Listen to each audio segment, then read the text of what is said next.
হযরত মুসা আল্লাহ কেমন আছে দেখার জন্য ফেরাউনের দরবারে গেছে। মনে আছে না ভুলে গেছেন? আল্লাহ বলেছে মুসা তোমার খবর কি? মুসা বলতেছে আলহামদুলিল্লাহ। তখন মুসা বলতেছে আল্লাহ আপনার খবর কি? আল্লাহ বলেছেন ইযহাব ইলা ফিরাউন ইন্নাহু তাগা। আমি আল্লাহ কেমন আছি যদি দেখবার চাও তাহলে ফেরাউনের দরবারে যাও। এবার মুসা আল্লাহ কেমন আছে দেখার জন্য ফেরাউনের দরবারে গিয়ে দেখে ফেরাউন সিংহাসনে বসে একটা জিকির করতেছে, আনা রব্বুকুমুল আলা, আনা রব্বুকুমুল আলা। আপনারা বলেন তো আনা রব্বুকুমুল আলা শব্দের অর্থ কি? কি চা স্টলে বসে গল্প করতেছে জানেন? এটা আবার কি দিল, দানের স্লিপ না মশলার স্লিপ?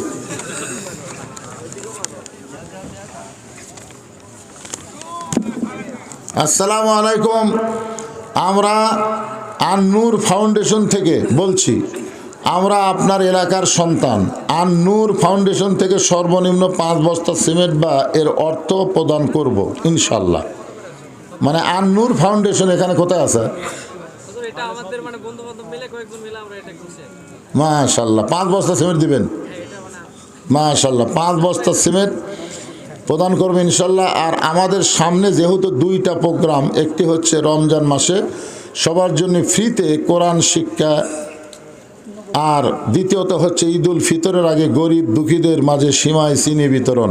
এরপর যদি আমাদের ফাউন্ডেশন থেকে কিছু বেশি কিছু কালেকশন করা যায় তাহলে আমরা 5 বস্তা থেকে আরও বেশি কিছু মাদ্রাসায় দেওয়ার চেষ্টা করব। আমরা দোয়া করব, কি সুন্দর নাম আন-নূর, আল্লাহ নূরে মোনাওয়ার করে দাও, জোরে কান আমিন। মাশাআল্লাহ কত সুন্দর প্রোগ্রাম তারা নিয়েছে, আল্লাহ কবুল করুক। পিয়াস কোরআন শরীফ বাবদ 500 টাকা দান করেছে, আল্লাহ দানকে কবুল করেন। সকলে বলে আল্লাহুম্মা আমিন। অত্যন্ত গুরুত্বপূর্ণ কথা বর্তমান বাংলাদেশের প্রেক্ষাপটে চা স্টলে আমাদের 5 পেরে গল্প শুরু হয়ে গেছে। গল্প কি জানেন? গল্প করতেছে আগে আওয়ামী লীগ ক্ষমতা ছিল, আগামীতে বিএনপি ক্ষমতা আসতেছে। আগে আওয়ামী লীগ ক্ষমতা ছিল, আগামীতে বিএনপি ক্ষমতা আসতেছে। এই কথা শুনে আমি বলছি নাউজুবিল্লাহ নাউজুবিল্লাহ নাউজুবিল্লাহ। তা আমার এই নাউজুবিল্লাহ শুনে 3-4 জন খুব খেপে গেছে। আমার কয় হুজুর আপনি নাউজুবিল্লাহ করলেন কেন? আওয়ামী লীগ কি ক্ষমতা ছিল না? আমি বললাম না। বিএনপি ক্ষমতাতে আসবে না? আমি বললাম না। তখন সব লোক আমাকে ধরে বলতেছে তাহলে কে আসবি? আওয়ামী লীগও ছিল না, বিএনপিও আসবি না, তাহলে ক্ষমতাতে আসবি কে? আমি বললাম পাগলা, ক্ষমতাত কেউ আসে না রে পাগলা, সব সময় একজন ক্ষমতা থাকে, তিনি হলেন আমার আল্লাহ। ক্ষমতার ব্যাপারেও শিরক আছে না নাই? অমুক দল ক্ষমতায় আছে, আপনার বলেন তো কোনো দল ক্ষমতায় আছে না আল্লাহ ক্ষমতায় আছে? এই জন্য আল্লাহ সূরা মুলকের প্রথমেই বললেন তাবারাকাল্লাযী বিয়াদিহিল মুলকু ওয়া হুয়া আলা কুল্লি শাইইন কাদির। গোটা পৃথিবীর রাজত্ব কর্তৃত্ব মালিকানা কার হাতে? সমস্ত ক্ষমতার মালিক কে? আরো জোরে। আচ্ছা আওয়ামী লীগ যদি ক্ষমতা থাকতো তাহলে 24 সালের 5 আগস্ট কি হলো? এই জন্য বিশ্বাস করা লাগবে আগামীতে তারা ক্ষমতার ধান্দা করতেছেন, ক্ষমতা আপনাকে না, ক্ষমতা কার? এদিক সেদিক করলি আবার। হ্যাঁ এই জন্য ভাই টেলটি বেল্টি করেন না। আল্লাহ রাসূলের হাদিসের ব্যাখ্যায় বলা হয়েছে আল্লাহর কোরআন দিয়ে যখন রাষ্ট্র চলবে তখন নেতারা ক্ষমতা পাওয়ার আগে গরম থাকবে, ক্ষমতা পাওয়ার পরে নরম হবে। আজকের দ্বিতীয় বক্তা এটা আপনাকে শুনিয়ে দিয়ে গেছে, জোরে কোন কথা ঠিক কিনা? আপনারা বলেন তো হযরত ওমর ক্ষমতা পাওয়ার আগে কি ছিল? খালি গরম। যে রাস্তা দিয়ে হযরত ওমর যাইতো ওই রাস্তা দিয়ে শয়তান 40 দিন যাবার পারত না। আর দায়িত্ব পাওয়ার পরে কি হচ্ছে? এমন নরম যে আটার বস্তা কান্দত করে নিয়ে গেছে, জোরে কোন কথা ঠিক কিনা? আর আমাদের বাংলাদেশে মানুষের আইন চলার কারণে ক্ষমতা পাওয়ার আগে নরম, ক্ষমতা পাইলে হয় গরম। কি নরম দেখছেন। আমার এলাকার এক নেতা গাড়ি থামাতে পারে ফকিরক দেখে গাড়ি থামাছে। গাড়ির থেকে নেতা নিচে নামে ফকিরক সালাম দেয়, আসসালামু আলাইকুম চাচা, কেমন আছেন? ফকির খালি চারিদিকে সালু বালু করে, এরকম টাকা কাক সালাম দিলে বাবা? বলে আপনাকে দিলাম, আমি ভিক্ষা করে খাই। তবে ভোটের আগে আমার মতন ভালো মানুষ কেউ নেই চাচা, ভোটের আগে খুবই ভালো। ফকিরক সালাম দেয়, জমির যে ধান উইয়া দেয়, কৃষকের সাথে গলাগলি করে। খালি ভোটটা পাওয়া হয়ে গেলে ওই নেতার সামনে 100 মোটর সাইকেলের চামচা, পিছনে 100 মোটর সাইকেলের চামচা। জোরে কোন কথা ঠিক কি না? মাঝে মধ্যে নেতা যদি আক্কেলপুর বেড়াবার আসে, গরিব ভোটার নেতার কাছে যাবার চালে চামচার ঘুরতে একটাও যাবার পারবি না। এই জন্যে ঘুতির নেতা যেন সামনে না আসে, এই চালাকি আমাদের করার দরকার আছে না নাই? দরকার আছে না নাই? একটু মনোযোগ দিয়ে শুনবেন। ফেরাউন জিকির করতে চান আর রব্বুকুমুল আলা, আমি হলাম সবচাইতে বড় আল্লাহ। মুসা নবী হাত চুলকাই। মুসা নবী কি চুলকায়? হাত চুলকানোর মানে কি? যার চড়ে আজরাইলের চোখের মনি উল্টে গেছে, যার চড়ে হাতত পাওয়ার আছে না নাই? মুসা নবী ছোট অবস্থা একবার ফেরানো চল মারছিল আসিয়ার কোল থেকে। তখন এত সুন্দর রে, এত সুন্দর, দেও তো আমাকে একটু দেও। তখন মুসা নবী তো চিন্তা করতেছে, আমার মাও ভাষা দিল, নদীর ভাষা দিল, তুই ভাই তুই কত মাও হত্যা করছু যে বেটা চল যান জন্ম দিবার না পারে, তুই আমার কোলত লিছু। করে কান্দে একটা চল মারছে, কান্দতে কান্দতে একটা ঘুতা লেগেছে। ফেরাউন লোক দেখে দুটা দাঁতই লড়িতে পারে। এই ছোট বাচ্চার কান্নার থাপ্পড় খায়া ফেরাউনের দুটা দাঁত লড়িছে। এখন মুসা কি আর ছোট বাচ্চা আছে? এরকম যেই হাত চুলকাই। আল্লাহ বলেন, উদু ইলা সাবিলি রাব্বিকা বিল হিকমা মাউইজাতিল লিল হাসানা। মুসা রে, আমি আল্লাহ কেমন আছি এইটা দেখার জন্যে তোমাকে ফেরাউনের কাছে পাঠাইছি। আমি আল্লাহ আসমানে আর দুনিয়াতে, ফেরাউন নিজেই আল্লাহ হয়ে গেছে। মুসা বলতে চাল্লাম, তুমি আসমানে আর দুনিয়াতে, ফেরাউন আল্লাহ হওয়ার কারণ কি? আল্লাহ বলতেছে, মুসা রে, একদিন ফেরাউন ঘরের মধ্যে জিকির করতেছে, আমি কে, আমি কে, আমি কে। ইতিমধ্যে হামান ঢুকা বলতেছে, আপনি চিনতেছেন না? ফেরাউন বলে, 400 বছর হলো, অসুখ বিসুখ হয় না, জ্বর জারিও হয় না, আমার মাথাও ঘোরে না পারে, আমি কি? তখন হামান বলতেছে, তাহলে আপনি আল্লাহ হয়ে গেছেন। হামান বোঝেন না? ওবাইদুল কাদের হামান, আর হাসিনা হচ্ছে ফেরাউন। জোরে কোন কথা দেখছে না? তো এখন হামান বলতেছে, আপনি আল্লাহ হয়ে গেছেন। তখন ফেরাউন বলতেছে, আল্লাহ তো ভালোই লাগতেছে। আল্লাহ ভালো লাগতেছে, এখন দেখালে বাইরে আল্লাহ কোন পিটন খাবেন? তো ফেরাউন কয়, তাহলে আল্লাহ বলবো, পিটন খাবো না। কখন? বলে সেই সমাজ, সেই পরিবেশ চালু করতে 40 বছর লাগবে। কয় বছর? 40 বছর লাগবে। আসমানি কিতাব দুনিয়াতে যারা বিশ্বাস করে তাদেরকে ধরে ধরে জেলতবন্দি করা লাগবে। যারা আকাশের কিতাব, আল্লাহর কিতাব যারা বিশ্বাস করে, আল্লাহর কিতাবের যারা ওয়াজ করে, তারকে ধরে ধরে জেলতবন্দি করা লাগবে। আর যেখানে কোরআনের আসমানি কিতাব শিক্ষা দেওয়া হয়, আগডম বাগডমের টাকা দেওয়া হবে, কিন্তু কোরআনের কিতাবের শিক্ষা যেখানে দেওয়া হয় সেখানে একটা পয়সাও দেওয়া হবে না। এই শিক্ষাগুলো বন্ধ করা লাগবে। আসমানি কিতাব যারা বিশ্বাস করে তাদেরকে জেলত তোলা লাগবে। নতুন করে মানুষ যেন আল্লাহর খবর না পায়, এই চিন্তা দুনিয়ার মধ্যে নিয়ে আসে। আপনি আল্লাহ বলে দাবি করলে উপর দিকে কারো খেয়াল নেই, নিজ দিকে যাওয়ারও কারো চিন্তা নেই, আপনি আল্লাহ হবেন। বর্তমানে বাংলাদেশে কি চলতেছে? এই জন্য আমরা সবাই বলবো, সব দেখা হলো শেষ। আগামীতে আমরা দেখব আল্লাহর কোরআনের বাংলাদেশ। জোরে কোন কথা ঠিক কিনা? এখন ফেরাউন বলে, আল্লাহ আমি কি করব? মুসা বলতেছে, আল্লাহ আমি এখন কি করব? আমি তো যা দেখলাম আমার হাত চুলকায়, ফেরাউনের কান সারা ফাটাবার মন চাই। আল্লাহ বলে, মুসা তাহলে দৌড় দে, মুসা বলতেছে আল্লাহ দৌড় কেন দিব? আল্লাহ বলে আমি হুকুম করলাম দৌড় দে। মুসা যখন দৌড় দেয় ফেরাউন বলতেছে রে সৈন্যরা দেখো আমার ভয়ে মুসা দৌড়ায়, আমরা ধাবড়াই। মুসা দৌড়ায়, ফেরাউনের গ্রুপ ধাবড়ায়। এক সময় মুসা বলতেছে আল্লাহ, ফেরাউন কিন্তু বলতেছে আমার ভয়ে দৌড় দিচ্ছে, আমি কিন্তু ফেরাউনের ভয়ে দৌড় দিচ্ছি না, আমি আপনার হুকুমে দৌড়াই।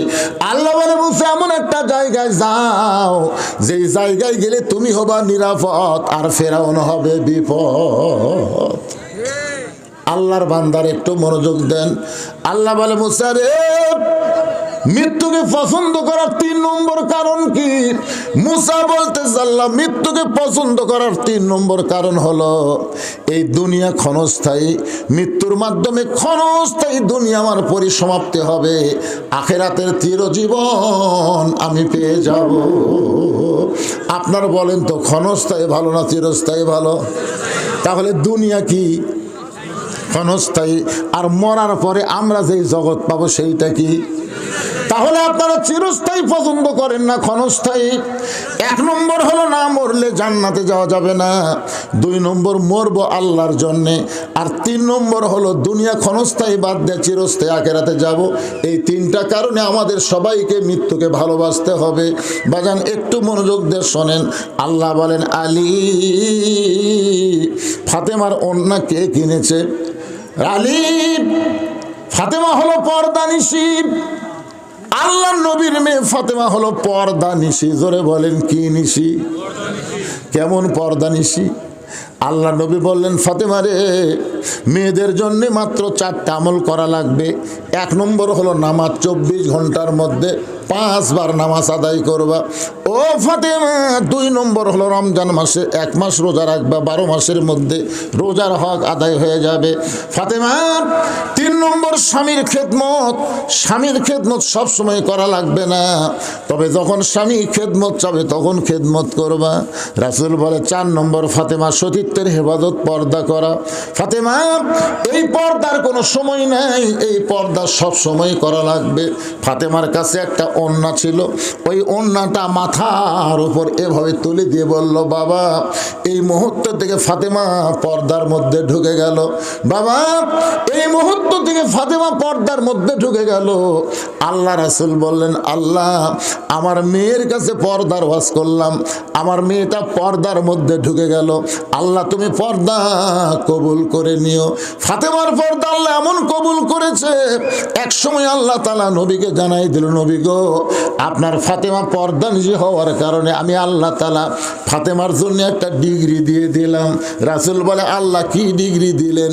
আল্লাহ বললেন সাইদাতুন নিসাই আহলিল জান্নাহ, আপনার ফাতেমাকে শুধুমাত্র পর্দানিশী হওয়ার কারণে জান্নাতি নারীদের নেত্রী বানায়া দিলাম।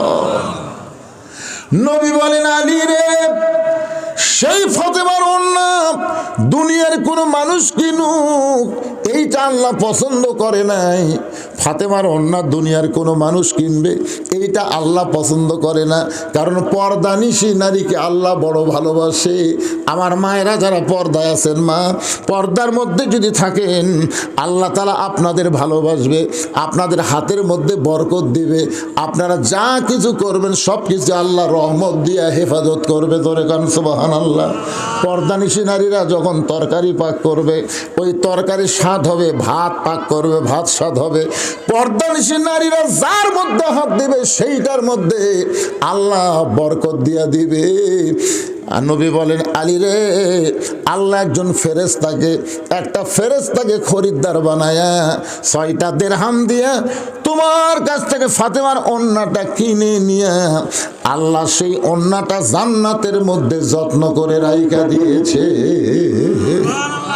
আলী আলী রে যেই ফকির তোমার কাছে ভিক্ষা চাইলো, যেই ফকিরকে তুমি 6টা দিরহাম দান করে দিলে, এই ফকিরকে তুমি চেনো না, কিন্তু ওই ফকিরটা হলো ওই ফেরেশতা, যেই ফেরেশতা ফাতিমার ওন্না কিনে জান্নাতের মধ্যে আল্লাহর হুকুমে যত্ন করে রেখেছে। আল্লাহ তাআলা ওই ফেরেশতাকে ফকির বানায় তোমার কাছে পাঠায়, বলতেছে যাও যাও আলীর কাছ থেকে 6টা দিরহাম নিয়ে আসো। ফেরেশতা কান্দের, বলে আল্লাহ, যে 6টা দিরহাম দিয়া হাসান হোসেনের জন্য খাবার কিনবে, আপনি সেই 6টা দিরহাম আবার ফেরত নেবেন? আল্লাহ আপনি এত নিষ্ঠুর, আল্লাহ আপনি এত নিষ্ঠুর। আল্লাহ বলতেছেন আল্লাযী খলাকাল মাউতা ওয়াল হায়াতা লিয়াবলুয়াকুম আইয়ুকুম আহসানু আমালা। ফেরেশতারে, আমি আল্লাহ আজকে আলীকে পরীক্ষা করব, আমার কোরআনের দাম বেশি না তার সন্তানের দাম বেশি?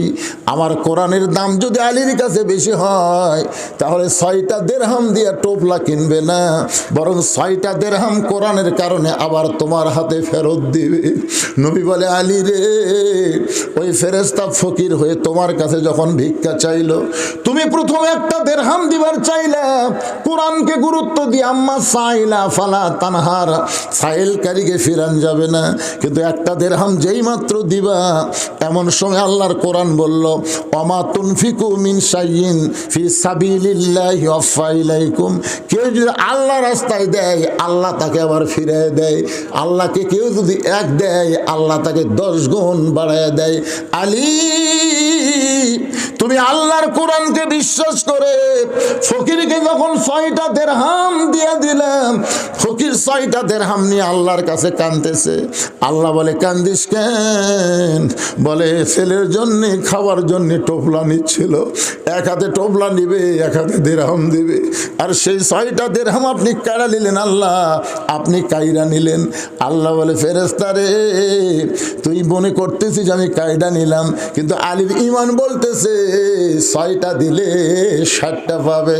যা যা একটা উট নিয়ে বিক্রেতা হয়ে আলীর কাছে যা, 100 দিরহামে উটটা বিক্রি করবে, বাকিতে আবার তুই খরিদ্দার হয়ে 160 দিরহাম দিয়ে উটটা কিনে আনবি। রাসূল বলে আলী রে, উটটা তোমার কাছে 100 দিরহামে বাকিতে বিক্রি করলো, আবার ওই ফেরেশতা খরিদ্দার হয়ে 160 দিরহাম দিয়া তোমার কাছ থেকে উটটা কিনলো, তুমি 100 দিরহাম ফেরত দিলে, আর 6টা দিরহাম দান করার কারণে আল্লাহ তাআলা দুনিয়াতেই তোমাকে 60টা দিরহাম দিয়া দিল। আল্লাহর বান্দারা খালি সুবহানাল্লাহ বললে হবে না, বিশ্বাস করা লাগবে।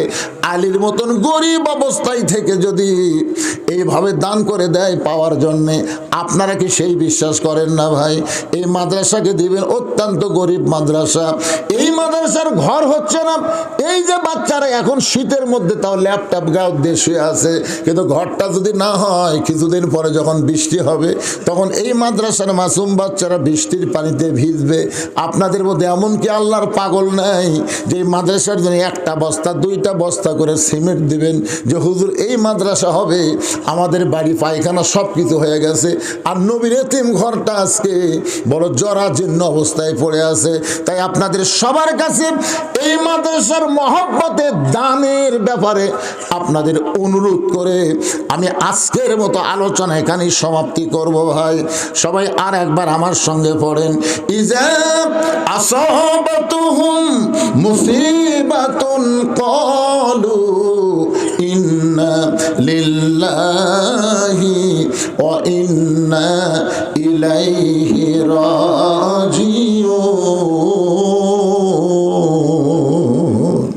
সবচাইতে বড় বিপদ কি? এই সবচাইতে বড় মুসিবত কি? বুঝবার পারলেন না? আরে এতক্ষণ ধরে বুঝালাম, সবচাইতে আবার কয় মৃত্যু। সবচাইতে বর্তমানে বাংলাদেশ সবচাইতে বড় বিপদ হলো কোরআনের ওয়াজ শুনবি, কিন্তু কোরআন অনুযায়ী চলবি না। কি মনে করতেছেন এটা রহমত? যে কোরআনকে আল্লাহ বলেছেন অনুনাজ্জিলু মিনাল কোরআনি মা হুয়া শিফাউ ওয়া রাহমাতুল লিল মুমিনিন, এই কোরআনকে আমি নাজিল করেছি মুমিনদের যাবতীয় রোগের শেফা এবং রহমত স্বরূপ। তাহলে আমরা মুমিন ভাই, এত রাত ধরে আমরা এখানে বসে আছি, শুধুমাত্র আল্লাহর কোরআনের মহব্বতে, কোরআনের মাদ্রাসার দিকে একটু মহব্বত করবেন। রাজি আছেন? একটু সব কোন এলাকার লোক রে? আরে এই গ্রামের নাম কি? এই গ্রামের নাম হলো বেলকুন্ডির। কারা কারা আছেন হাত তুলে দেখি। এই বেলকুন্ডির লোক নাই?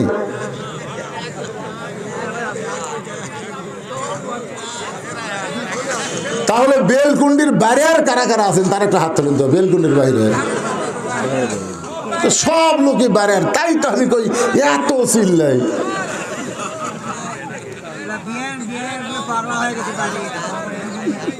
আচ্ছা আপনি কোন তো ভাই টাকা কি এদেশন টাকা কি আগে আদায় করছে?